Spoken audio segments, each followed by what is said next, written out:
దేవుని వాక్యం చదువుకుందాం. నిర్గమకాండం 2వ అధ్యాయం 15వ వచనం నుండి 22వ వచనం వరకు చదువుకుందాం. నిర్గమకాండం 2వ అధ్యాయం 15వ వచనం నుండి 22వ వచనం వరకు చదువుకుందాం. ఫరో ఆ సంగతిని విని మోషేను చంపజూచెను. గాని మోషే ఫరో ఎదుట నుండి పారిపోయి మిద్యాను దేశములో నిలిచిపోయి ఒక బావి యొద్ద కూర్చుండెను. మిద్యాను యాజకునికి 7 కుమార్తెలు ఉండిరి. వారు వచ్చి తమ తండ్రి మందకు పెట్టుటకు నీళ్లు చేది తొట్లను నింపుచూ ఉండగా మంద కాపరులు వచ్చి వారిని తోలివేసిరి. అప్పుడు మోషే లేచి వారికి సహాయము చేసి మందకు నీళ్లు పెట్టెను. వారు తమ తండ్రి అయిన రగూయేలు నద్దకు వచ్చినప్పుడు అతడు, నేడు మీరింత త్వరగా ఎట్లు వచ్చితిరి అనెను. అందుకు వారు, ఐగుప్తీయుడు ఒకడు మంద కాపరుల చేతుల నుండి మమ్ములను తప్పించి వడిగా నీళ్లు చేది మన మందకు పెట్టెను అనగా, అతడు తన కుమార్తెలతో, అతడు ఎక్కడా? ఆ మనుష్యుణ్ణి ఎలా విడిచి వచ్చితిరి? భోజనమునకు అతనిని పిలుచుకొని రండి అనెను. మోషే ఆ మనుష్యునితో నివసించుటకు సమ్మతించెను. అతడు తన కుమార్తె అయిన సిప్పోరాను మోషేకిచ్చెను. ఆమె ఒక కుమారుణ్ణి కనినప్పుడు మోషే, నేను అన్యదేశములో పరదేశినై ఉంటిని అనుకొని వానికి గెర్షోము అను పేరు పెట్టెను. చదవబడిన ఈ లేఖన భాగమును దేవుడు తన ఆత్మ ద్వారా దీవించినట్లుగా నేను కూడా మరొకసారి చిన్న ప్రార్థన చేస్తాను. పరిశుద్ధుడైన మా తండ్రి, నిన్ను బహుగా స్తుతిస్తున్నాం. ఇంతవరకు నీవు మాకు అనుగ్రహించిన మీ కృపాక్షేమముల కొరకై స్తోత్రములు చెల్లిస్తున్నాం. ఈ రాత్రి నీ వాక్యమును మేము వినగోరి నీ సన్నిధికి వచ్చాం. నీ వాక్యము ద్వారా మమ్ములను తృప్తిపరచుమని, నీ స్వరమును ఈ రాత్రి మేము విని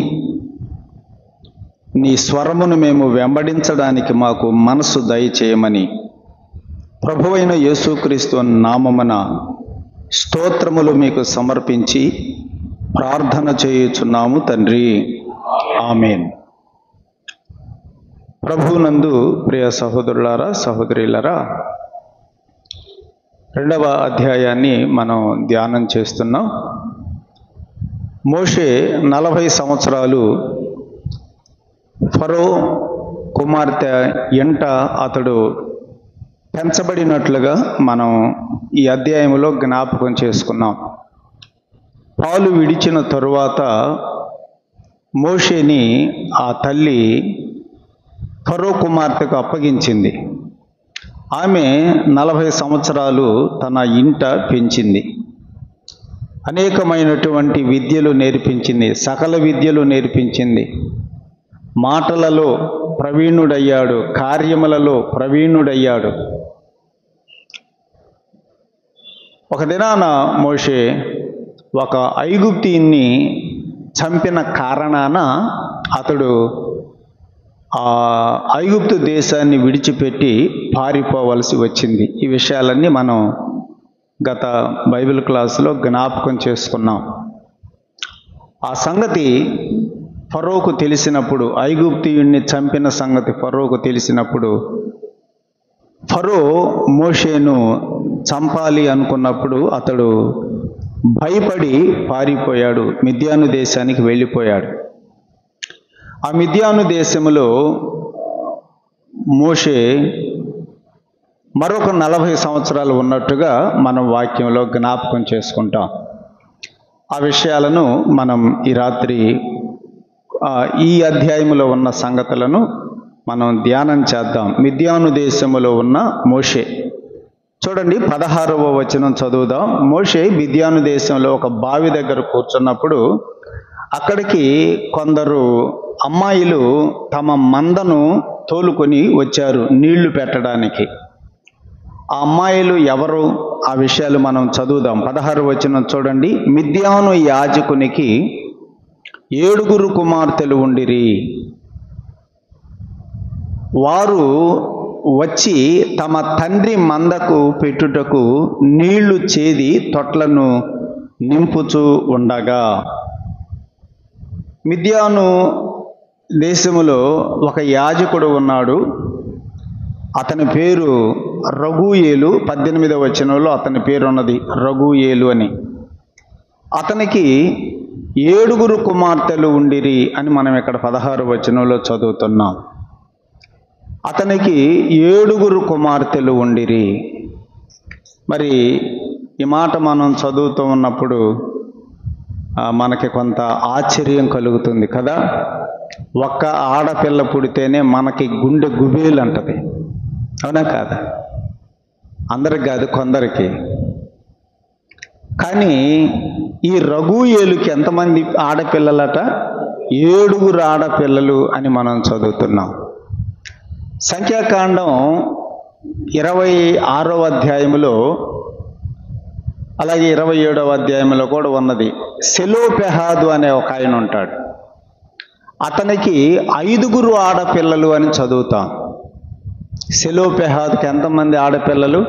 5 ఆడపిల్లలు. రగూయేలుకి 7 ఆడపిల్లలు. క్రొత్త నిబంధనలో కూడా సువార్తికుడైనటువంటి ఫిలిప్పు ఉన్నాడు. అతనికి 4 ఆడపిల్లలు అని చదువుతాం. 4 ఆడపిల్లలు. అలాగైతే మరి బైబిల్లో మనం గమనిస్తున్నప్పుడు 4 ఆడపిల్లలు, 5 ఆడపిల్లలు, 7 ఆడపిల్లలు కలగడం, మరి మగపిల్లలైనా ఆడపిల్లలైనా దేవుడు ఇచ్చిన బహుమానము అని మనం 127వ కీర్తనలో చదువుతాం కదా. గర్భఫలము యెహోవా ఇచ్చు బహుమానం. మరి ఆ గర్భఫలం మగబిడ్డలేనా? ఆడబిడ్డలు ఎందుకు కాకూడదు? అది దైవ చిత్తం. నేను జ్ఞాపకం చేసేది ఏంటంటే, నా ఉద్దేశం, మగబిడ్డలైనా ఆడబిడ్డలైనా వారు ప్రభువులో ఉండకపోతే, ప్రభువునందు విశ్వాసం ఉంచి ప్రభువు కొరకు జీవించకపోతే ఆడపిల్లలైనా వ్యర్థమే, మగబిడ్డలైనా వ్యర్థమే. అది నా ఉద్దేశం. ఏ బిడ్డలైనా యేసు ప్రభువునందు విశ్వాసం ఉంచి నమ్మకంగా దైవ భయము కలిగి దేవుని నామ మహిమ కొరకు జీవిస్తే చాలు. అది ప్రాముఖ్యం. అలాగూ ఉండకపోతే ఎంతమంది మగబిడ్డలైనా ఏం ఉపయోగం? గర్భఫలము దేవుడిచ్చినటువంటి బహుమానం అనే విషయం మనం గమనించాలి. తర్వాత వారు దేవునిలో జీవించటం అది మంచిది, ఆశీర్వాదకరం. రగూయేలుకి 7 ఆడపిల్లలు ఉన్నారు. ఈ ఆడపిల్లల గురించి 2 మాటలు నాకు తలంపుకు వచ్చాయి. చూడండి 16వ వచనం. మిద్యాను యాజకునికి 7 కుమార్తెలు ఉండిరి. వారు వచ్చి తమ తండ్రి మందకు పెట్టుటకు నీళ్లు చేది తొట్లను నింపుచూ ఉండెను. ఈ ఆడపిల్లల గురించి, 7 ఆడపిల్లలను గురించి ఇక్కడ ఒక మాట మనం చదువుతున్నాం. వారు తమ తండ్రి యొక్క మందను మేపేటువంటి వారు. తమ తండ్రి యొక్క మందను మేపుచున్నటువంటి వారు. అట్లాగైతే వీరు ఈ 7 ఆడపిల్లలు సోమరులు కాదు, పని చేసేటువంటి ఆడపిల్లలు. కాబట్టి ఇది ఎంత మంచి లక్షణమో మనము గమనించాలి. కొంతమంది పనే చెయ్యరు. కానీ మరి దేవుని పిల్లలమైనటువంటి మనం బైబిల్ చదివేటప్పుడు ప్రతి వచనాన్ని మన జీవితాలకు మనం అన్వయించుకోవాలి. అది ముఖ్యం. బైబిల్ అయితే చదువుతాం, వాక్యమైతే వింటాం, కానీ ఆ వాక్యానుసారమైన జీవితం మన జీవితాలలో కనిపించడం లేదు. అదే విచారకరం. మరి ఇక్కడ ఈ రాత్రి రగూయేలు యొక్క 7 కుమార్తెలను గురించి మనం చదువుతున్నాం. మరి ఈ మాట చదువుతున్నప్పుడు అది మన జీవితాలకు అప్లై చేసుకుందాం. మరి నేను కూడా ఈ పిల్లల్లాగా పనిచేసేటువంటి వాడనగా, పనిచేసేటువంటి దాననగా నేను కూడా ఉండాలి, నేను సోమరిగా ఉండకూడదు అని ఒక తీర్మానం మనం కూడా చేసుకోవడం ఎంత మంచిది. బైబిల్ చదివేటప్పుడు ప్రతి వచనములో మన జీవితాలకు ఆ మాటలో మనం అన్వయించుకోవాలి.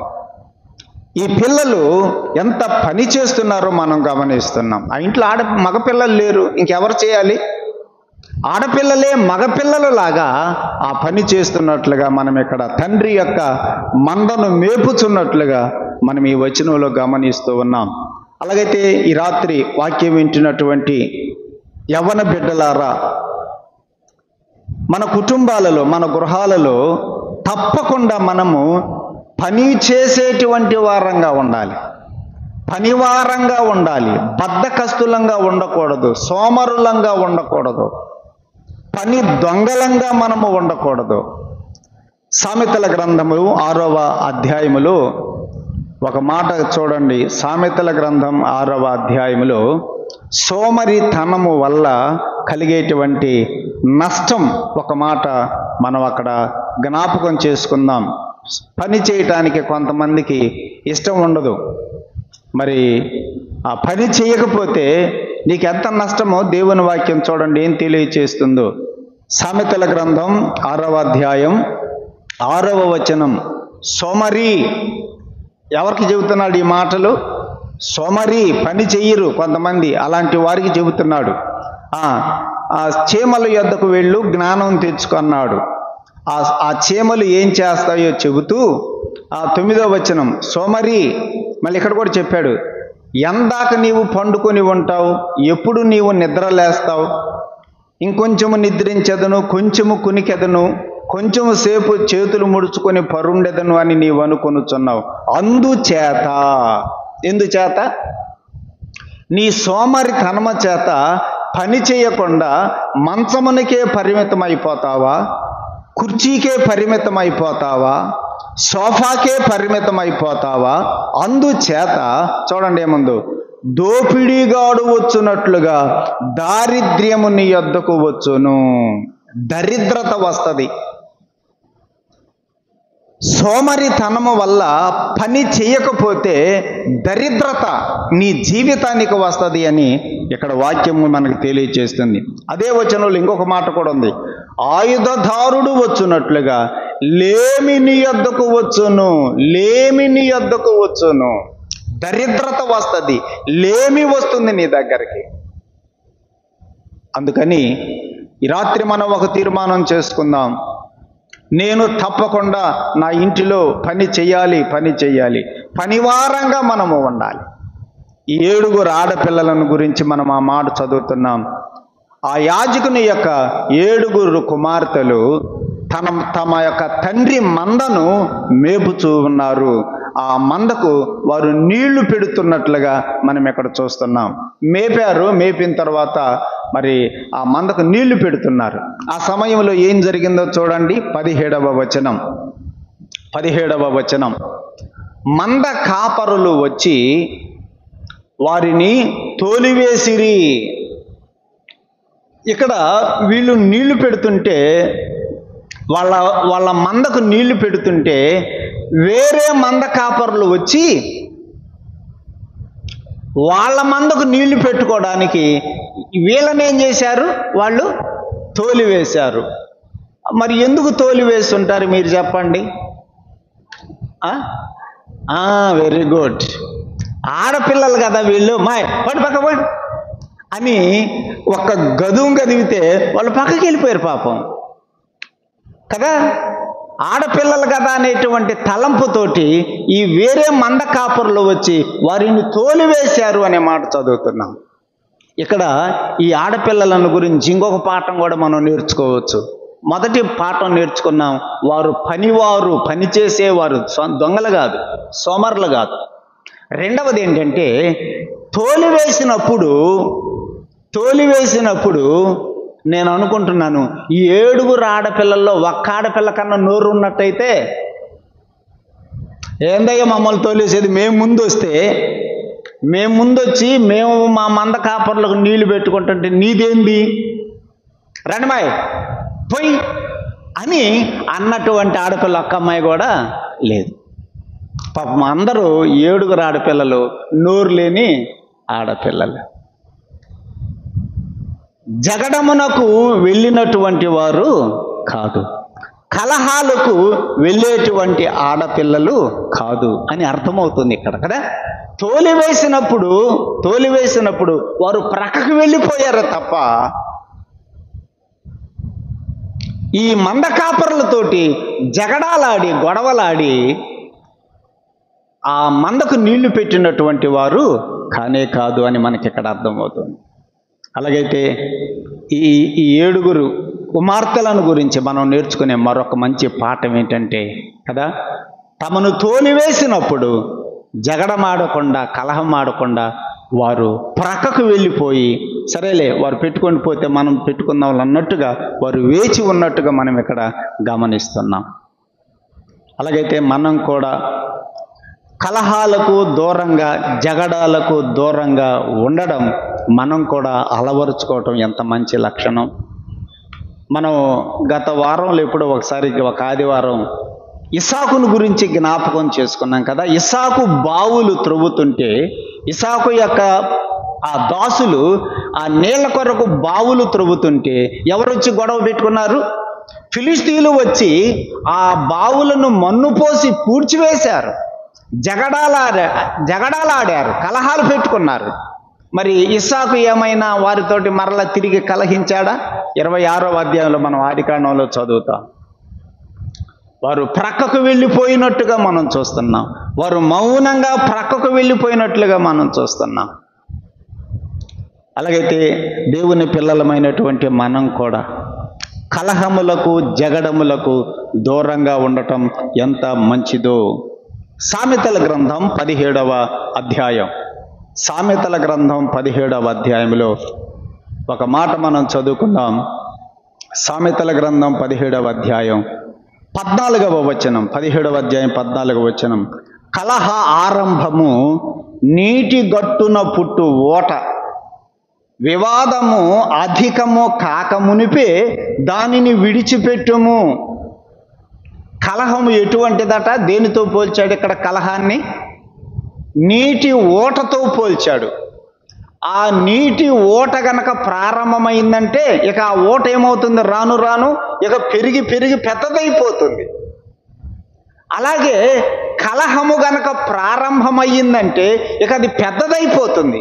చివరికి అది ఎంత పెద్ద గొడవ అయిపోతుందంటే కత్తులు తీసుకొని పొడుచుకొని చంపుకునేంత వరకు ఉందా లేదా? ఇట్లాంటి పరిస్థితులు లోకంలో మనం చూస్తున్నాం కదా. చిన్న విషయములో గొడవ ప్రారంభమవుతుంది, ఇక పొడుచుకొని కొట్టుకొని చంపుకునేంత వరకు ఆ కలహం పోతుంది. అందుకని ఇక్కడ మనం చదువుతున్నాం, వివాదము అధికము కాకమునిపే, ఇక అది పెద్దది కాకముందే దానిని ఏం చేయమన్నాడు ఇక్కడ? విడిచిపెట్టుము. ఇంకంతే. సమస్య పెద్దదైపోతుందని మనకు అర్థమైపోయినప్పుడు దాన్ని ఏం చేయమన్నాడు? విడిచిపెట్టు. కలహములను మనము విడిచిపెట్టడం ఎంత మంచిదో. అదే సామెతల గ్రంథం 20వ అధ్యాయంలో 3వ వచనం కూడా చూడండి. 20వ అధ్యాయం 3వ వచనం. కలహమునకు దూరముగా ఉండుట నరులకు ఘనత అనే మాట చదువుతున్నాం. కలహాలకు ఎలా ఉండాలట? మనం దూరముగా ఉండాలి. కలహములను ఎవరు కోరుకుంటారట? జగడాలు ఎవరు కోరుకుంటారట? అక్కడే చెప్పాడు, మూర్ఖుడైన ప్రతి వాడు కోరునే కోరును. గొడవలు కోరుకునేది ఎవరట? మూర్ఖులు. అలాగైతే ఈ 7 కుమార్తెలు, ఆ రగూయేలు యొక్క 7 కుమార్తెలు ఆ నీళ్లు పెట్టుకుంటుంటే ఆ మంద కాపరులు వచ్చి వారిని తోలివేసినప్పుడు ఆ 7 ఆడపిల్లలు మౌనంగా ప్రక్కకి వెళ్ళిపోయారు. వారు కలహములను జగడములను ఆడేవారుగా లేరు అని మనకి ఇక్కడ అర్థమవుతుంది. అలాగైతే రెండు విషయాలు ఈ ఆడపిల్లలను గురించి మనం చూస్తున్నాం. ఒకటి, తమ తండ్రి యొక్క మందలను మేపుచున్నటువంటి వారు, పనివారు, పని చేయడానికి వారు ఇష్టపడేటువంటి వారు, సోమరులు కాదు. నాకు ఇప్పుడు ఒక మాట జ్ఞాపకానికి వస్తుంది. తీతు పత్రిక చూడండి. తీతు పత్రికలో ఒక మాట జ్ఞాపకం చేసుకుందాం. తీతు పత్రికలో మొదటి అధ్యాయం 12వ వచనం. మొదటి అధ్యాయము 12వ వచనం. వారిలో ఒకడు, అనగా వారి సొంత ప్రవక్తలలో ఒకడు ఇట్లనెను, క్రేతీయులు అంటే క్రేతు అనే ఒక ద్వీపం, అది మధ్యధరా సముద్రంలో ఒక చిన్న ద్వీపం. వెనక మ్యాప్లో మనం చూస్తే అర్థమవుతుంది. ఆ ద్వీపములో ఉన్నటువంటి వారు ఎలాంటి వారు చూడండి. కొంతమంది ఎలాంటి వారు? క్రేతీయులు ఎల్లప్పుడూ అబద్ధికులు, దుష్ట మృగములను, సోమరులకు తిండిపోతులునై ఉన్నారు. ఆ క్రేతు ద్వీపములో ఉన్నటువంటి వారు ఎలాంటి వారట? సోమరులకు తిండిపోతులునై ఉన్నారు. సోమరులు, పని చేసేటువంటి వారు కాదు. అందుకనే తెస్సలోనికైలకు పౌలు రాసిన పత్రికలో, మొదటి పత్రిక, నాకెందుకు ఈ మాట ఇప్పుడు జ్ఞాపకానికి వచ్చింది. తెస్సలోనికైలకు, ఆ సంఘానికి పౌలు వ్రాసినటువంటి పత్రికలో ఒక మాట మనం చదువుకుందాం. రెండవ పత్రిక 3వ అధ్యాయం, 2వ పత్రిక 3వ అధ్యాయం 10వ వచనం చూడండి. 10వ వచనం. మేము మీ యొద్ద ఉన్నప్పుడు ఎవడైనను పని చేయ నొల్లని ఎడల వాడు భోజనము చేయకూడదు అని మీకు ఆజ్ఞాపించితిమి కదా. పని చేయకుండా భోజనం చేయకూడదని మేము ఆజ్ఞాపించాం అంటే దాని అర్థం ఏంటి? మీరు పని చెయ్యాలి, అది దాని అర్థం. పని చెయ్యాలి అని ఆజ్ఞాపించితిమే కదా. పని చేయకపోతే భోజనము లేదు. 11వ వచనం.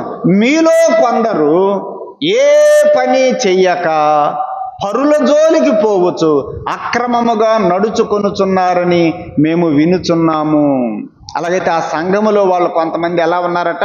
మీలో కొందరు ఏ పని చెయ్యరు. చూసారా ఎంత బాధాకరమో? వాళ్ళు ఉండేది సంఘంలోనే. మీలో కొందరు అంటున్నాడు పౌలు ఆ సంఘానికి ఉత్తరం రాస్తూ. మీలో కొందరు ఏ పని చెయ్యక, వాళ్ళు చేసే పని ఒకటే, కూర్చొని తింటమే. ఇక ఆ పని తప్ప వాళ్ళు ఇంకే పని చెయ్యరట. ఒకటి మనం ఈ రాత్రి నేర్చుకుంటున్నాం. ఆ 7 కుమార్తెల నుండి ఒక పాఠం, పని చేసేటువంటి వారంగా ఉందాం. 1. 2, వారు జగడములకు వెళ్ళేటువంటి వారుగా లేరు. కాబట్టి ప్రియులారా, మనం కూడా ఆ 7 కుమార్తెల్లో ఈ 2 లక్షణాలు ఈ రాత్రి మనం చూస్తూ ఉండగా మనం కూడా అలాంటి వారంగా ఉండటానికి తీర్మానం చేసుకుందాం. చూడండి, వారిని తోలివేశారట మంద కాపరులు. అప్పుడు మోషే ఏం చేశాడు చూడండి. 17వ వచనం. అప్పుడు మోషే లేచి వారికి సహాయము చేసి మందకు నీళ్లు పెట్టెను. ఆ బావి దగ్గర కూర్చున్నాడు కదా మోషే. ఇప్పుడు మోషే వచ్చి ఆ మంద కాపరులతోటి కదా, ఏంటయ్యా మీరు ఎట్లా ఆడపిల్లలని చెప్పి వాళ్ళని ప్రక్కకు తొలివేస్తారా? మీకంటే పాప వాళ్ళు ముందొచ్చి మందలకు నీళ్లు పెట్టుకుంటున్నారు కదా అని వాళ్ళతోటి సర్ది చెప్పాడేమో మోషే వారికి సహాయము చేసెను అనే మాట మనం చదువుతున్నాం. మోషేలాగా మనం కూడా ఇతరులకు సహాయము చేసేటువంటి వారంగా ఉండాలి. ఈ 7 ఆడపిల్లలు మోషేకి అంతకుముందు ఏమన్నా తెలుసా? తెలియదు కదా, అసలు పరిచయమే లేదు. ఏ పరిచయము లేకపోయినా కూడా వారికి ఏం చేశాడు మోషే? సహాయము చేశాడు. మనం కూడా అలాగ ఉండాలి. ఇతరులకు సహాయము చేసేటువంటి మనసు మనం కూడా కలిగి ఉండాలి. యెరూషలేము నుండి యెరికోకు ఒక వ్యక్తి దిగి వెళుతూ ఉంటే దొంగల చేతుల్లో చిక్కాడు. ఆ దొంగలు అతనిని బాగా కొట్టారు. ఆ కొన ఊపిరితోటి రోడ్డు ప్రక్కన పడిపోయి ఉన్నాడు. ఆ పడిపోయినటువంటి వ్యక్తిని ఎవరు చూశారు? ముందు ఒక యాజకుడు ఆ త్రోవను వెళుతూ చూశాడు. కానీ చూసి ఏం చేశాడు? ఏమన్నా సహాయం చేశాడా? అలాగే వెళ్ళిపోయాడు. మనం కూడా అలాగ ఉంటున్నాం కదా, ఏ సహాయము చెయ్యం. ఆ త్రోవ ప్రక్కన పడిపోయినటువంటి ఆ వ్యక్తిని ఆ యాజకుడు చూసి అలాగే వెళ్ళిపోయాడు. నెక్స్ట్ ఎవరు వచ్చారని చదువుతున్నాం అక్కడ, ఒక లేవీయుడు వచ్చాడట. ఆ లేవీయుడు కూడా వచ్చి అక్కడ ఆ త్రోవ ప్రక్కన పడిపోయినటువంటి ఆ వ్యక్తిని చూసి అతడు కూడా అలాగే వెళ్ళిపోయాడట. తర్వాత వచ్చాడు ఎవరు? సమరయుడు వచ్చాడు.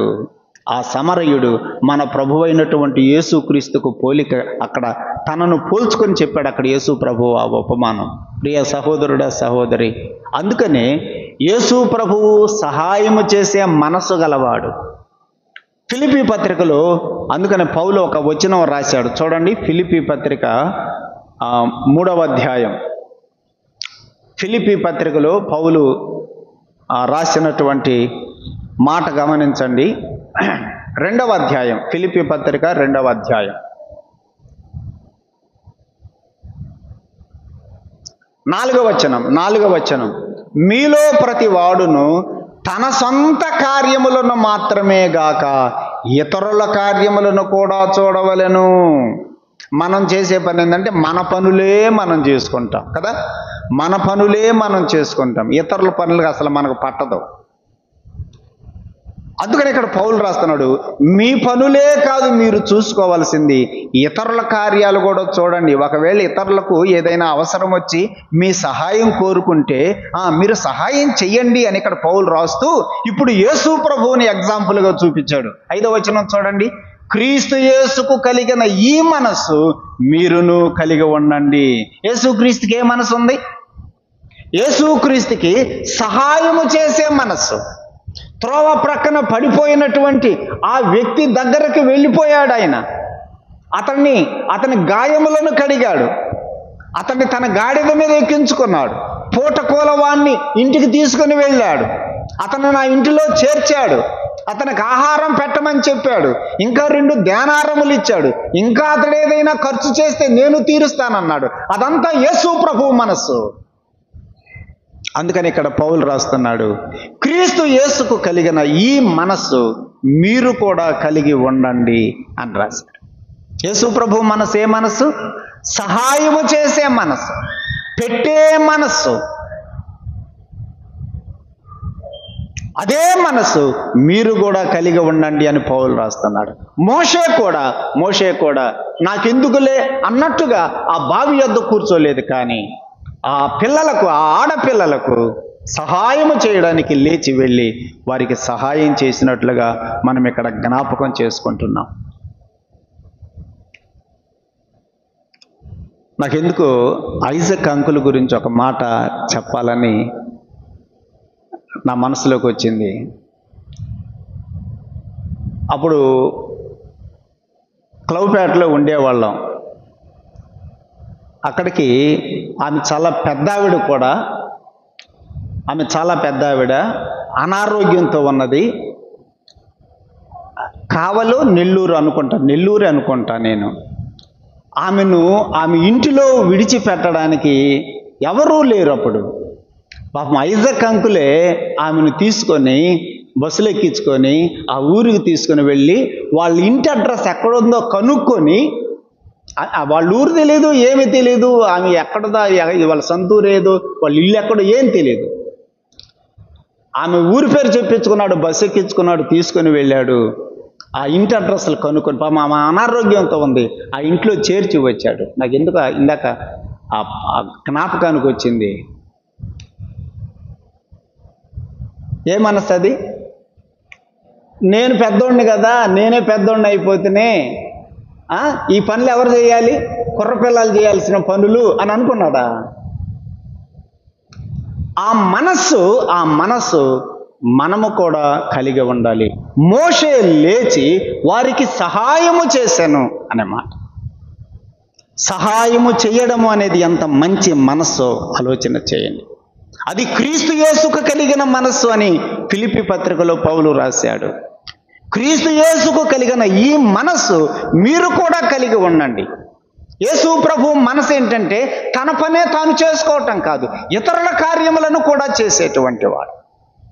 కానీ మన మనసు ఏంటంటే నా పని, నా ఇంటి పని కదా, నా కుటుంబానికి సంబంధించిన పనులే నేను చేసుకుంటా, ఇతరుల సంగతి నాకెందుకు అన్నట్టుగా మనము ఉండేవారంగా మనము ఉండకూడదు. మోషే లేచి వారికి సహాయము చేసెను. ప్రియులారా, మనం కూడా మోషేలాగా సహాయము చేసే ఆ మనస్సు మనం కూడా కలిగి ఉందాం. 18వ వచనం. వారు అంటే ఇప్పుడు 7 ఆడపిల్లలు తమ మందలకు నీళ్లు పెట్టుకున్నారు. ఇప్పుడు ఆ మందలను తోలుకుని ఇంటికి వెళ్ళిపోయారు. వెళ్ళిపోయిన తర్వాత చూడండి, వాళ్ళ నాన్న అడుగుతున్నాడు ఒక ప్రశ్న. 18వ వచనం. వారు తమ తండ్రి అయిన రగూయేలు నద్దకు వచ్చినప్పుడు, నేడు మీరు ఎంత త్వరగా ఎట్లు వచ్చితిరి అనెను. ఈరోజు ఇంటికి ఎట్లా వచ్చారట? తొందరగా వచ్చేసారు. రోజు ఎట్లా వచ్చారు అని దాని అర్థం, రోజు ఆలస్యంగా వచ్చేవారు. ఎందుకు రోజు ఆలస్యంగా వచ్చేవాళ్ళు? ఆ మంద కాపురులు వీళ్ళని తోలి వేస్తున్నారు, ఆడపిల్లలుగా దాన్ని ప్రక్కకు నెట్టేస్తున్నారు. పాపం వాళ్ళందరూ ఆ మందలకు నీళ్లు పెట్టుకొని వెళ్ళిపోయిన తర్వాత అప్పుడు వీళ్ళు పోయి ఆ మందలకు నీళ్లు పెట్టుకొని ఇంటికి వచ్చేటప్పటికి చీకట పడిపోయేది. రోజు ఆలస్యంగా వచ్చేవాళ్ళు. కానీ ఈ రోజు ఎలా వచ్చారట? తండ్రి ఆశ్చర్యపడి, ఏంటి ఈరోజు మీరు చాలా తొందరగా వచ్చారు, ఎందుకు వచ్చారు వీళ్ళు ఇంత తొందరగా? కారణం ఎవరు? మోషే. మోషే వలన వీళ్ళ కార్యము చాలా త్వరగా సఫలమైపోయినట్లుగా మనం ఇక్కడ చూస్తున్నాం. ప్రియ సహోదరుడా, సహోదరి, మోషే ఉంటే కదా, మోషే ఉంటే వాళ్ళ పని ఏమయ్యింది? త్వరగా పూర్తయిపోయింది. మన పరమ మోషే, మన ప్రభువైన యేసుక్రీస్తు కూడా మనకు తోడుగా ఉంటే మన కార్యము కూడా సఫలమవుతుంది. మన ప్రభువైన యేసుక్రీస్తు కూడా మన కార్యములను సఫలము కావాలంటే మన ప్రభువైన యేసుక్రీస్తు మనతో ఉండేవాడుగా ఉన్నప్పుడు. ఒక మాట చూడండి, కీర్తనల గ్రంథం 57వ కీర్తన 2వ వచనం. 57వ కీర్తన 2వ వచనంలో మన దేవుడు మన కార్యములను సఫలము చేసేవాడు అనే మాట మనం అక్కడ చూస్తాం. మోషే ద్వారా ఆ 7 కుమార్తెల యొక్క, ఆ రగూయేలు యొక్క 7 కుమార్తెల యొక్క కార్యము ఎంత తొందరగా పని అయిపోయిందో, ఎంత త్వరగా వారి కార్యం సఫలమైందో, మన దేవుడు కూడా మన పక్షమున ఉన్నప్పుడు మన కార్యములను ఆయన సఫలము చేసేవాడు. 57వ కీర్తన 2వ వచనం. మహోన్నతుడైన దేవునికి, నా కార్యమును సఫలము చేయు దేవునికి నేను మొర్ర పెట్టుచున్నాను. ఎవరికి మనం ప్రార్థన చేయాలి? మన కార్యములను సఫలము చేసే దేవుడు. మనము ప్రార్థన చేస్తుంది ఏ దేవుడికండి? మనం మొర్ర పెట్టుకుంటుంది ఏ దేవుడికి? మన కార్యములను సఫలము చేసే దేవుడు. మోషే ద్వారా ఆ ఆడపిల్లల యొక్క కార్యం సఫలమైపోయింది. అందుకని వారు ఈరోజు చాలా తొందరగా ఇంటికి వెళ్ళిపోయారు. అలాగైతే మన కార్యము కూడా సఫలము కావాలంటే, మన కార్యములను సఫలము చేయు దేవునికి మనం కూడా మొర్రపెట్టుకునే వారంగా ఉండాలి. ప్రియ సోదరుడా, సోదరి, దేవుడు మనకు తోడుగా ఉంటేనే మన కార్యాలు సఫలమయ్యేది. అది మనం జ్ఞాపకం పెట్టుకోవాలి. 138వ కీర్తన 8వ వచనం. 138వ కీర్తన 8వ వచనం చూడండి. దావీదేమన్నాడు? యెహోవా నా పక్షమున కార్యమును సఫలము చేయును అన్నాడు. మన కార్యములను సఫలము చేసేది ఎవడు చెప్పండి? దేవుడే. యెహోవా నా కార్యమును, నా పక్షముగా నా కార్యములను ఆయన ఏం చేస్తాడు? సఫలము చేసేవాడు. యెషయా గ్రంథం 26వ అధ్యాయం 12వ వచనం కూడా చదువుదాం. యెషయా గ్రంథం 26వ అధ్యాయం 12వ వచనం. యెషయా గ్రంథం 26:12 చూడండి.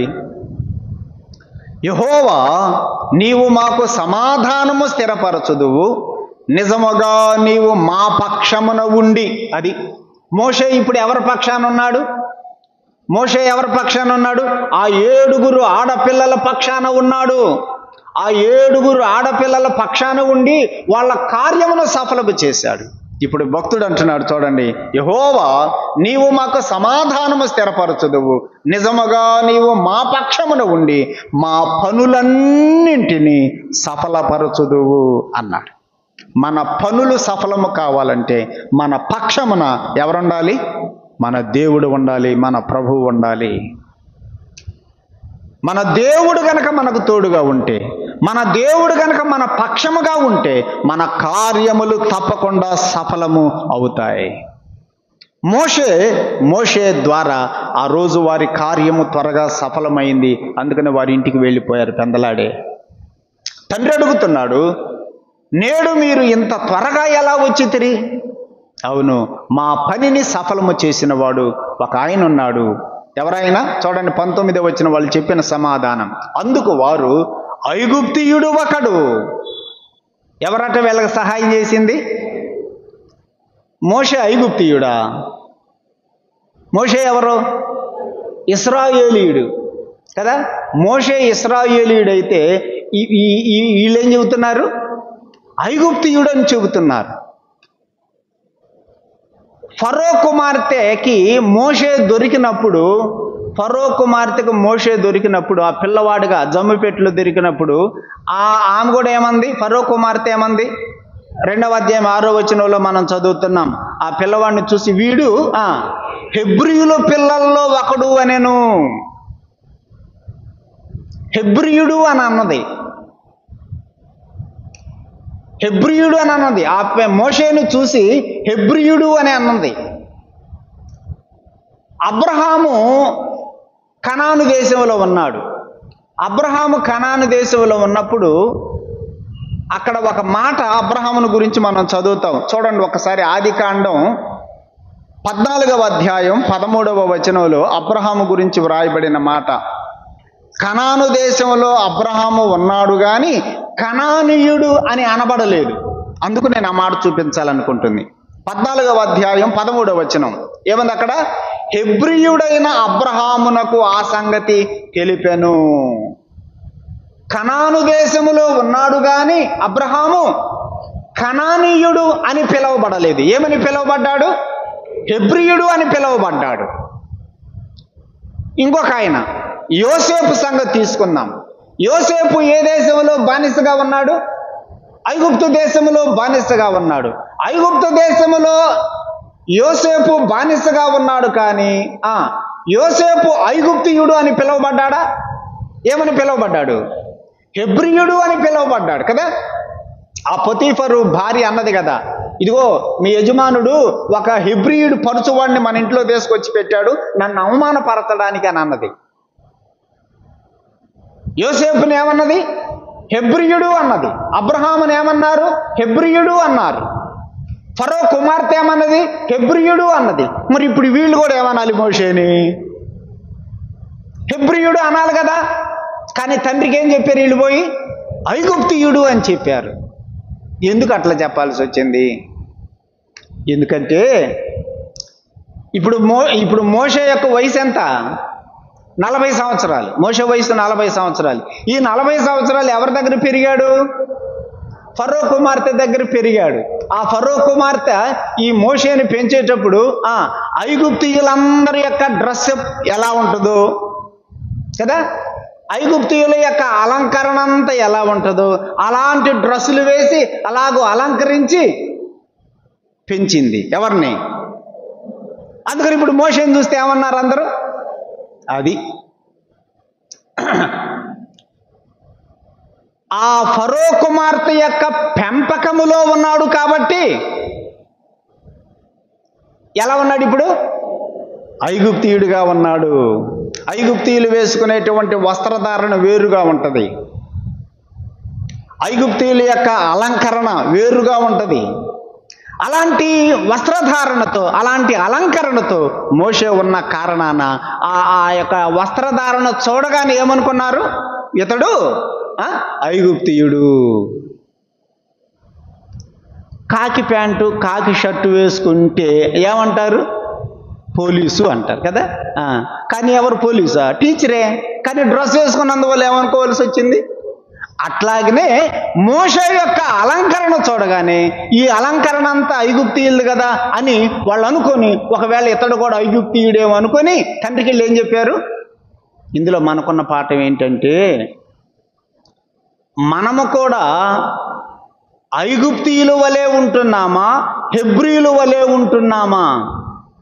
మనలను చూసిన వారు ఐగుప్తీయుడు, ఐగుప్తీయురాలు అంటున్నారా, లేకపోతే హెబ్రీయురాలు అంటున్నారా? మనలను చూసినప్పుడే చెప్పొచ్చు అన్నమాట. దేనిని బట్టి? ఈ మోషేను చూసి చెప్పిందా వాళ్ళు చెప్పారు. దేనిని బట్టి? ఆ వస్త్రధారణే, ఆ అలంకరణే. అలాగైతే నిన్ను నన్ను చూసినప్పుడు కూడా వీళ్ళు దేవుని పిల్లలు, వీళ్ళు క్రైస్తవులు అని చెప్పగలగాలి. వీళ్ళు లోకస్తులులాగా మనం కనపడుతుంటే ఏం చెప్పగలరు?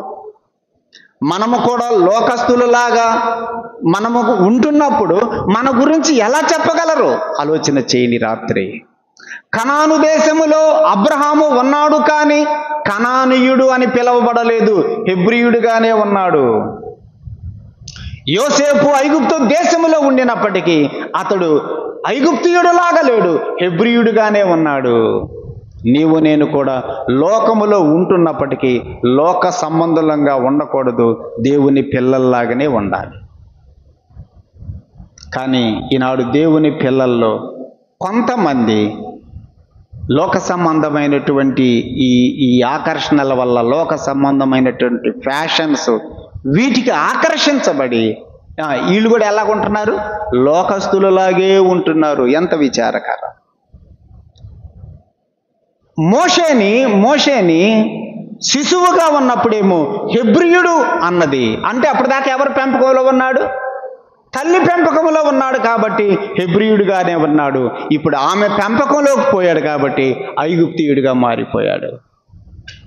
అలాగైతే సహోదరుడా, సహోదరి, మనము ప్రభువు పెంపకంలో ఉంటే, దేవుని యొక్క వాక్యానుసారమైన జీవితము జీవించే వారంగా మనం ఉన్నప్పుడు మనము దేవుని పిల్లల్లాగానే బ్రతకగలం. ఎప్పుడైతే మనము సాతాను చేతుల్లోకి వెళ్ళిపోతామో మనము లోక సంబంధుల్లాగే ఉండిపోతాం. నువ్వు ఎవరి చేతికి అప్పగించుకుంటావో ఈ రాత్రి ఆలోచన చేయి. వాళ్ళు వెళ్ళి చెప్పారు తండ్రితోటి, మీరు ఇంత త్వరగా ఎందుకు వచ్చారు ఈరోజు అని అంటే, ఒక ఐగుప్తీయుడు ఉన్నాడు. ఏం చేశాడు ఆ ఐగుప్తీయుడు? 19వ వచనం చూడండి. అందుకు వారు, ఐగుప్తీయుడు ఒకడు మంద కాపరుల చేతిలో నుండి మమ్ములను తప్పించాడు. మోషే ఏం చేశాడట? మంద కాపరుల చేతిలో నుండి మమ్ములను తప్పించాడు. నాన్న, మంద కాపరులు వచ్చి మమ్మల్ని తోలివేస్తుంటే వాళ్ళ చేతుల్లో నుంచి మమ్మలను కాపాడాడు. ఆ మాట చదువుతూ ఉన్నప్పుడు మన దేవుడు కూడా తన బిడ్డలను వారి శత్రువుల చేతుల నుంచి కాపాడేవాడనే సంగతి మనం జ్ఞాపకం చేసుకోవాలి. ఇదే నిర్గమాకాండం 3వ అధ్యాయం చూడండి, ఒక మాట చూడండి, 8వ వచనం. 3వ అధ్యాయము 8వ వచనం నిర్గమకాండంలోనే, ఐగుప్తీయుల చేతిలో నుండి వారిని విడిపించుటకు నేను దిగి వచ్చి తిని అంటున్నాడు. ఎవరి చేతిలో నుంచి? ఐగుప్తీయుల చేతిలో నుంచి నేను విడిపించడానికి నేను దిగి వచ్చాను. మోషేతో చెబుతున్నాడు. మన దేవుడు కూడా మన శత్రువుల చేతిలో నుండి మనలను రక్షించేవాడు. రాజుల 2వ గ్రంథంలో ఉంది, దినవృత్తాంతంలో 2వ గ్రంథంలో ఉంది. మీకు జ్ఞాపకం చేస్తా, మీకు తెలుసు కాబట్టి. అషూర రాజు సన్హెరీబు వచ్చి హిజ్కియాను ఉద్దేశించి ఏమని మాట్లాడతాడు? నా చేతిలో నుండి మీ దేవుడు మిమ్మలను రక్షిస్తాడా? అనేకమైనటువంటి దేశాల యొక్క దేవతలు నా చేతిలో నుండి వాళ్ళ దేవతలు వారిని రక్షించలేకపోయాయి, మీ దేవుడు నా చేతిలో నుంచి ఏమి రక్షిస్తాడు అని కొంత గర్వంగా మాట్లాడాడు సన్హెరీబు. అలాంటి సన్హెరీబు చేతిలో నుంచి ఇశ్రాయేలీలను దేవుడు ఏం చేశాడు? కాపాడాడు. దినవృత్తాంతముల 2వ గ్రంథం 32వ అధ్యాయం చూడండి, ఒక మాట చదువుకుందాం. దినవృత్తాంతముల 2వ గ్రంథం 32వ అధ్యాయం. సన్హెరీబు యొక్క చేతిలో నుండి దేవుడు ఆనాడు ఇశ్రాయేలు లేదా హిజ్కియా యొక్క సైన్యమును కాపాడినట్లుగా మనం అక్కడ ఒక మాట చదువుతాం. 22వ వచనం చూడండి. 32వ అధ్యాయము 22వ వచనం. దినవృత్తాంతంలో 2వ గ్రంథం 32:22. ఈ ప్రకారము యెహోవా హిజ్కియాను యెరూషలేము కాపరస్తులను అష్షూరు రాజైన సన్హెరీబు చేతిలో నుండి, అందరి చేతిలో నుండి రక్షించి అన్ని వైపులా వారిని కాపాడెను. ఎవరి చేతిలో నుంచి కాపాడాడట? అష్షూరు రాజైన సన్హెరీబు చేతిలో నుంచి, అందరి చేతిలో నుంచి కాపాడాడు. ఐగుప్తీల చేతిలో నుండి ఇశ్రాయేలీలను కాపాడాడు. సన్హెరీబు చేతిలో నుంచి హిజ్కియాను కాపాడాడు. యోధా వంశస్థులను కాపాడాడు. మరొక మాట చూడండి, దానియేలు గ్రంథం 3వ అధ్యాయం.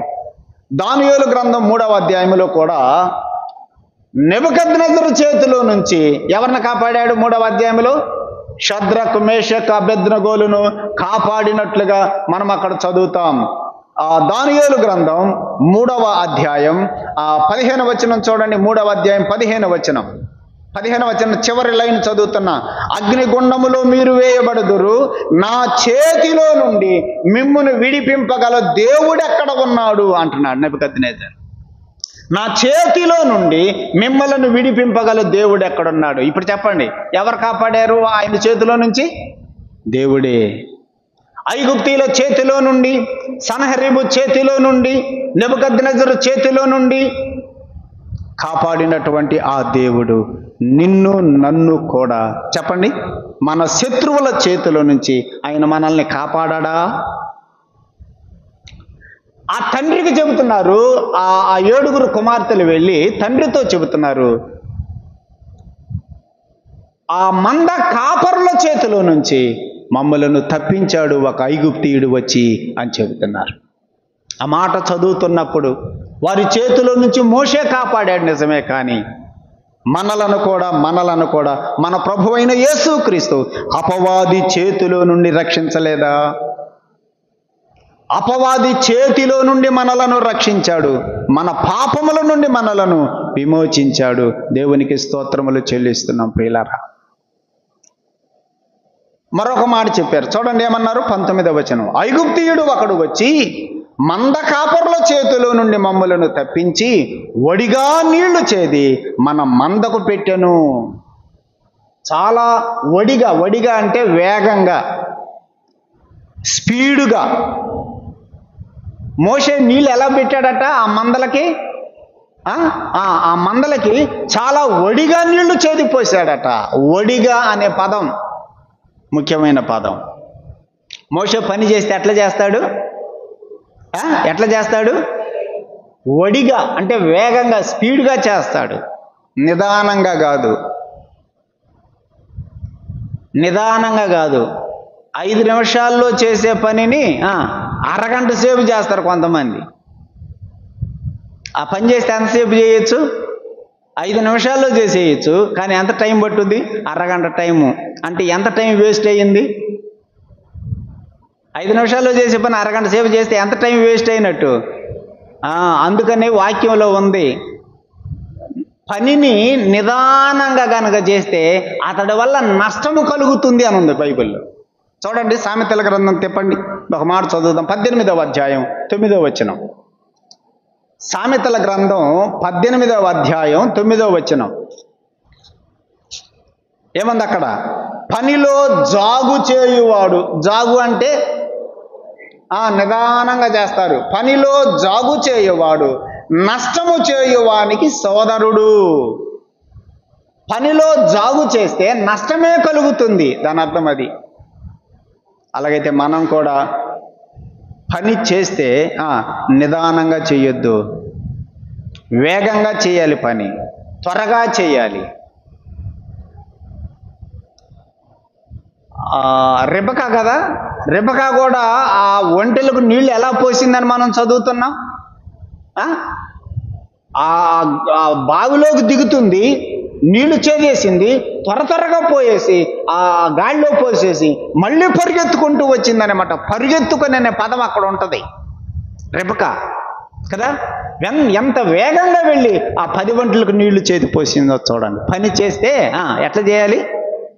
వేగంగా చేయాలి, అది నిదానంగా కాదు. ఇక్కడ కూడా మోషే గురించి మనం చదువుతున్నాం.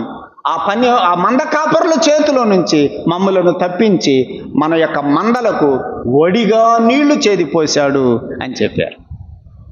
అప్పుడు వాళ్ళ నాన్న ఏమన్నాడు చూడండి, 20వ వచనం. అతడు తన కుమార్తెలతో, అతడు ఎక్కడా?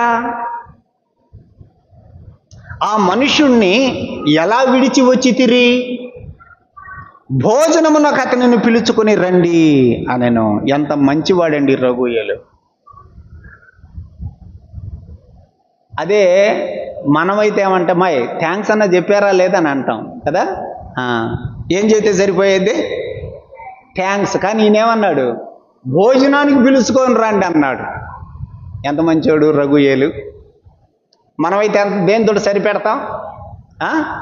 థ్యాంక్స్ తోటి సరిపెడతాం మనం. కానీ రఘుయేలు కాదు. చూసారా, అతన్ని ఎట్లా విడిచిపెట్టి వచ్చారమ్మా మీరు? అంత సహాయం చేస్తే మీకు, సహాయము చేసిన వారికి మనం తప్పకుండా ఏం చెప్పాలి?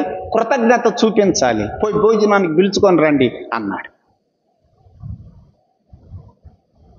వెళ్ళారు మోషే దగ్గరికి. మా డాడీ మిమ్మల్ని తీసుకొని రమ్మన్నాడు అని చెప్పి మోషేని తీసుకొని వచ్చేసారు. మేలు చేసిన వారికి, సహాయము చేసిన వారికి మనము తప్పకుండా ఏం చెప్పాలి చెప్పండి? కృతజ్ఞత చూపించాలి. వారి పట్ల కృతజ్ఞత చూపించాలి.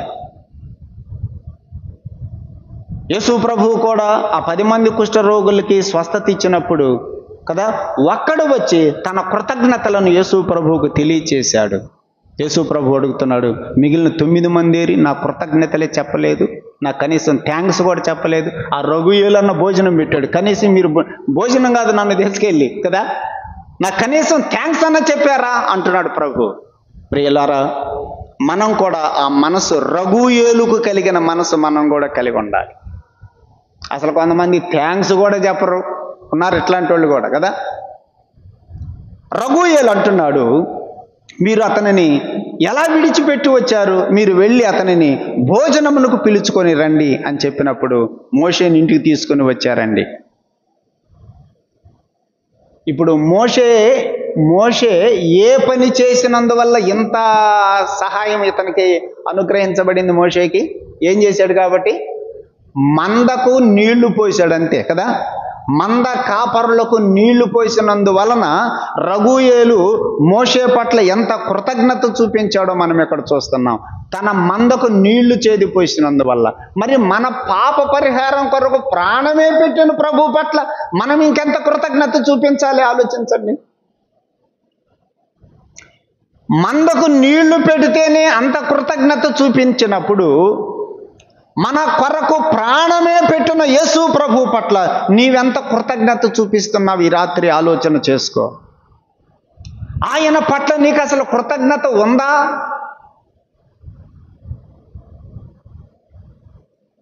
మనం కూడా మన ప్రభువుని అంతగా ప్రేమించాలి. మన కృతజ్ఞత ప్రభువు పట్ల తప్పక చూపించాలి. 21వ వచనం. మోషే ఆ మనుష్యునితో నివసించుటకు సమ్మతించను. ఒకవేళ అక్కడ సంభాషణ వ్రాయబడలేదు కానీ కదా, అడిగాడేమో రఘుయేలు, అయ్యా మా ఇంట్లోనే ఉండరాదా? అట్లా అంటేనే కదా ఇతడేమయ్యాడు, ఉండటానికి సమ్మతించెను అనే మాట మనం చదువుతున్నాం. మోషే ఆ మనుషునితో నివసించుటకు సమ్మతించెను. అతడు తన కుమార్తె అయిన సిప్పోరాను మోషేకి ఇచ్చి వివాహం కూడా జరిపించాడు. మోషే ఇప్పుడు ఆ ఇంటికి ఏమయ్యాడు? అల్లుడయ్యాడు. చూసారా, ఏం చేసినందువల్ల? మందకు నీళ్లు పెట్టాడు, సహాయం చేసినందువల్ల. అందుకనే యేసు ప్రభు కూడా చెప్పాడు కదా, మనం గనక ఇస్తే మనం మళ్ళీ తిరిగి మనకు కూడా పొందుకోగలుగుమని ప్రభువు చెప్పాడు.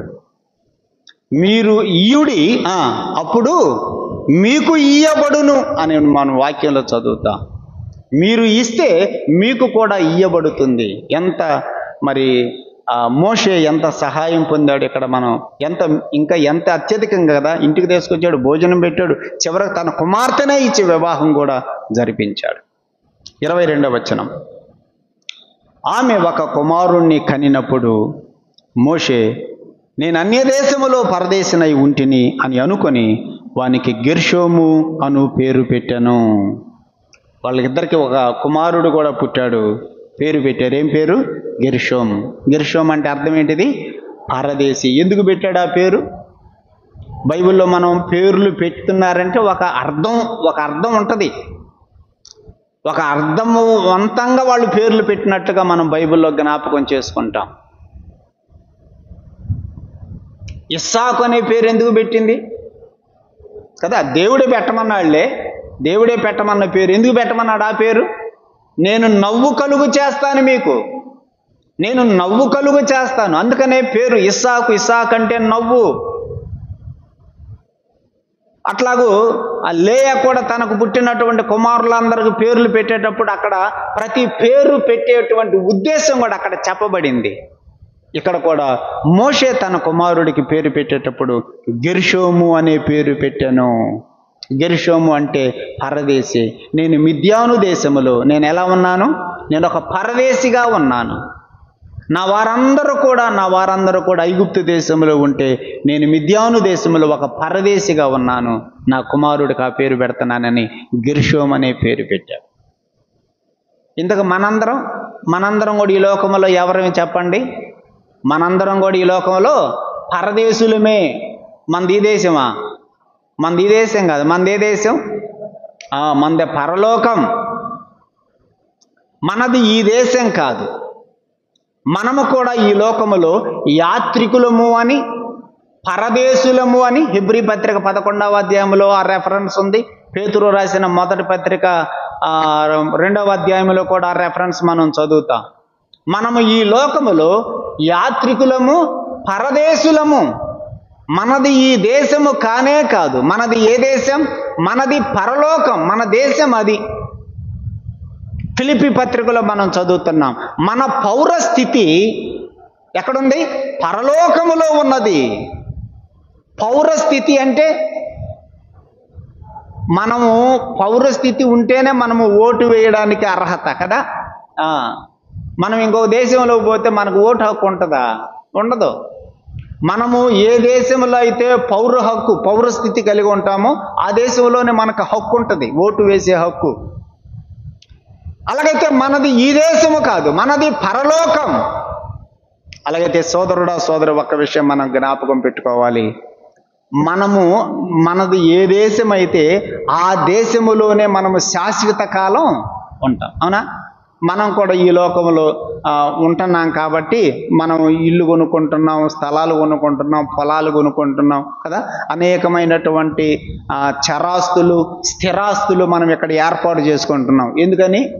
మనం ఇండియాలో ఉన్నాం, ఆంధ్ర రాష్ట్రంలో ఉంటున్నాం, ఒంగోలులో ఉంటున్నాం, ఇక నాది ఇదే కాబట్టి అన్నట్టుగా. మరి పరలోకం మనం శాశ్వతం కదా. అక్కడ కూడా మనం ఏమన్నా ఏర్పాటు చేసుకుంటున్నామా? అక్కడ ఏమన్నా మనకు ఆస్తులు ఉన్నాయా? ఒకసారి ఆలోచన చేసుకోండి. నీకేమన్నా అక్కడ ఆస్తి ఉందా? నా ప్రశ్న అది. అందుకని యేసు ప్రభు చెప్పాడు, భూమి మీద మీ కొరకు ధనము కూర్చుకొనవద్దు. ఎక్కడ ధనం కూర్చుకోమన్నాడు? పరలోకములో మీ కొరకు ధనము కూర్చుకోండి అన్నాడు. మనది శాశ్వత కాలము ఉండేది పరలోకం కాబట్టి ఆ పరలోకములోనే మనకి ఆస్తి ఉండాలి. ఆ పరలోకములోనే మనము ఐశ్వర్యముఖవంతులంగా మనము ఉండాలి. అక్కడ మనం సంపాదించుకునే వారంగా ఉండాలి. అక్కడ సంపాదించుకోవాలంటే ఎట్లా? నీవు ఇక్కడ కనుక దేవుడి కోసం చేస్తంటే కౌంట్ ఎక్కడ పడిపోయిద్ది? పరలోకంలో పడిపోతూ ఉంటుంది. ఖాతా అక్కడ పడిపోయిద్ది. అది నీవు ఇక్కడ కనుక ప్రభు కోసం ఒక 10 రూపాయలు ఖర్చు పెడితే అక్కడ నీకు పడిపోయిద్ది నీ అకౌంట్లో. కాబట్టి మనము పరలోకములో ధనము కూర్చుకోవాలంటే, పరలోకములో ఆస్తి సమకూర్చుకోవాలంటే ఒకే ఒక సూత్రం, ప్రభువు కొరకు నీవు కష్టపడి పని చేయడమే. అది నీవెప్పుడైతే ప్రభువు కొరకు భూలోకములో కష్టపడి పని చేస్తావో, ఆయన కొరకు ఖర్చు పడతావో, ఆయన కొరకు త్యాగం చేస్తావో, నీ కొరకై పరలోకములో ప్రభువు అన్నిటిని కూడా ఏర్పాటు చేసి పెడతాడు. కాబట్టి సహోదరుడా సహోదరి, మనము ఈ లోకములో పరదేశులం. మనది శాశ్వత కాలము ఉండే దేశం పరలోకం. ఆ పరలోకములో మనము సమస్తాన్ని సమకూర్చుకునే వారంగా ఉందాం. అలా సమకూర్చుకోవాలంటే భూలోకంలో ప్రభు కోసం కష్టపడటం ఒక్కటే మార్గం. మోషే సిప్పోరాలకు కలిగినటువంటి కుమారుడికి గెర్షోము అనే పేరు పెట్టాడు. మనము అందరం కూడా గెర్షోములమే, పరదేశులమే. కాబట్టి ఈ లోకం మంద కాదు అన్నట్టుగా మనం బ్రతకాలి. ఈ లోకమే నాది అన్నట్టుగా మనం బ్రతకకూడదు. నా లోకం పరలోకం, నేను ప్రభు కొరకు కష్టపడాలి, ప్రభు కొరకే త్యాగం చేయాలి, ప్రభు కొరకే అవసరమైతే నా ప్రాణమునైనా సమర్పించాలి అన్నట్టుగా మనం ఈ లోకంలో ప్రభు కొరకు జీవిద్దాం. దేవుడు ఈ తలంపులను దీవించునుగాక. ప్రార్థన చేద్దాం. యెహోవా దాస్ వచ్చి ప్రార్థన చేస్తాడు. సహోదరుడు యెహోవా దాస్ ప్రార్థన చేస్తాడు. రేపు ఉదయకాలం 10:30 గంటలకి మన సహోదరుడు ప్రగతి కుమార్, సోదరి సంధ్యాల యొక్క గృహప్రవేశం, నూతన గృహప్రవేశ కూడుకుంటుంది కనుక స్థానిక సంఘంలో ఉన్నటువంటి సహోదరులు సహోదరులందరూ కూడా మరి సమయానికి చేరి రావాలని ప్రేమతో మరొక్కసారి నేను జ్ఞాపకం చేస్తున్నాను. ప్రార్థన చేద్దాం.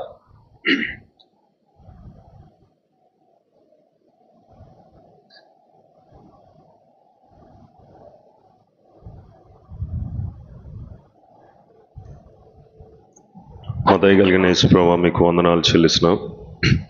ఈ రాత్రి వేళ మా మధ్యకు తీసుకొచ్చినటువంటి వాక్య భాగానికై వందనాలు ప్రభువా.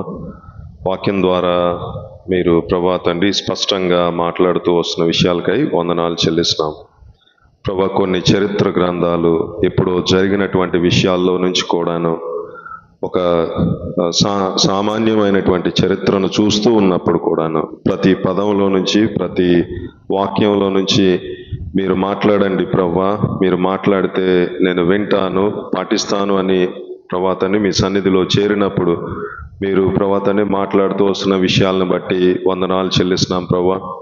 మేము సమరయ వల్లే ఉండే విషయంలో మీరు నేర్పించిన విషయాలకై వందనాలు చెల్లిస్తున్నాం. సోమరితనాన్ని విడిచిపెట్టాలి అని చెప్పినటువంటి విషయాల్లో నేను ప్రభువా తండ్రి మరి ఆ రీతిగా అలర్ట్గా ఉండడానికి, మీ బిడ్డను కాబట్టి నేను ఏ రీతిగా ఉండాలో అనేటువంటి నిశ్చయత కలిగి ఉండడానికి సహాయం చేయండి ప్రభువా. ప్రభువా తండ్రి మరి ఇతరులకు సహాయం చేయడమే కాదు, దాని ద్వారా ప్రభువా తండ్రి మేము మిమ్మల్ని చూపించాలి, క్రీస్తు లక్షణాలు అనేటువంటి విషయాన్ని బట్టి, ఆ మనస్సు అనేటువంటి విషయాలను బట్టి మీకు వందనాలు చెల్లిస్తున్నాం ప్రభువా. ప్రభువా తండ్రి మరి ఎన్నోసార్లు మీరు మాకు ఇతరులకు సహాయం చేయడానికి అవకాశం ఇస్తూ ఉంటారు. తద్వారా ఈ మనసు యేసుక్రీస్తు ప్రభు వారి ద్వారా పొందాను అని చెప్పడానికి మీరిచ్చే సాక్ష్యంగా మేము ప్రభువా తండ్రి జీవించగలుగుటకు సహాయం చేయండి ప్రభువా.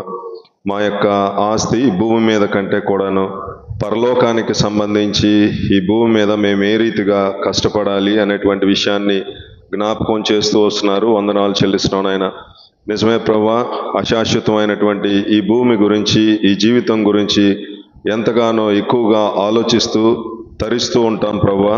కానీ శాశ్వతమైనటువంటి ఆ పరలోకంలో అనేకమైనటువంటి ఆత్మల్ని రక్షించడాన్ని బట్టి, మీ యొక్క రక్షణను అందించడాన్ని బట్టి ప్రభువా, మేము పరలోకంలో శాశ్వతమైనటువంటి ఆ యొక్క నివాసంలో ఆస్తిని సమకూర్చుకోవడంలో కొద్ది కాలం మేము చేసేటువంటి కొద్దిపాటి ప్రయత్నానికి, శ్రమకు, లేకపోతే మేము పొందిన ఆనందాన్ని ఇతరులకు తెలియచేసి పంచుకోవడాన్ని బట్టి పరలోకంలో మీరు మాకు ఇవ్వబోతున్నటువంటి ఆ మహోన్నతమైనటువంటి ఆ సంతోషాన్ని మాకు సమకూర్చడానికి ప్రభువా మీరు ఇస్తున్నటువంటి అవకాశాన్ని మేము ప్రతి ఒక్కరూ సద్వినియోగపరచుకోగలుగుటకు సహాయం చేయండి దేవా.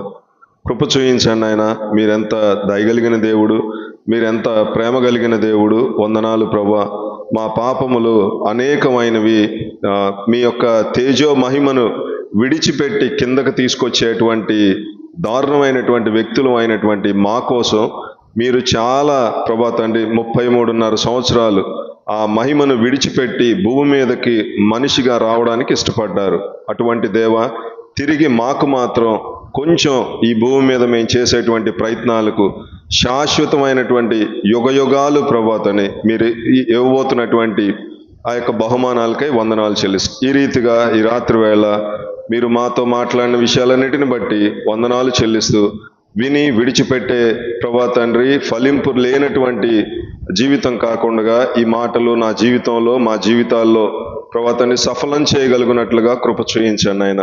ప్రభా తండ్రి దినం ఇక్కడ ప్రభా తండ్రి మీ దాసుని చేత పలికించినటువంటి మాటలు మా జీవితాల్లో ప్రభా తండ్రి శాశ్వతంగా ప్రభా తండ్రి మీ పరలోకపు రాజ్యపు బహుమానాల కోసం వేగిరపడుతూ వడివడిగా ప్రభా తండ్రి మరి మేము ప్రభా తండ్రి మీ పక్షాన ఉండగలుగుటకు సహాయం చేయమని మా మధ్యకు తీసుకొచ్చిన వాక్యాన్ని బట్టి అన్నను బట్టి మీకు ఎనలేని వందనాలు స్తోత్రాలు చెల్లిస్తూ చేరొచ్చిన ప్రతి ఒక్కరి జీవితాల్లో కూడా వాక్యం సఫలం చేయమని కృప చూయించమని యేసయ్య పరిశుద్ధ నామములో అడిగి వేడుకొంచు ప్రార్థిస్తున్నాం తండ్రి. ఆమేన్.